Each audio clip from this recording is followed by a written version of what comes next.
ரட்சிக்கப்படாதவர்களுக்கு இவ்வளவு பெரிய இடத்தை பார்த்தா என்ன வரும்? இத கட்டி 4 வீடு விட்டா என்ன வரும்? வாடகை வருமே.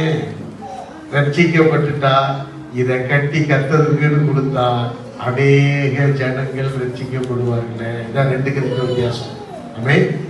புரிஞ்சவங்களுக்கு ஏன் ரட்சிக்கப்படும் உங்க பாஸ்டர் வெளிநாட்டு வரும்போது நல்ல சம்பளத்துல தான் வந்தாரு. நார்மலா இங்க இருந்து எல்லாரும் சம்பளத்துக்கு போவாங்க. அவருக்கு கடவுள் தரிசனம் கொடுத்தபடினால ஆமென். பொண்டாட்டி ஒரு பிள்ளையோட வந்துட்டாரு. சென்னை பட்டணத்துல படிச்சு முடிச்சுட்டு இங்க வந்துட்டாரு.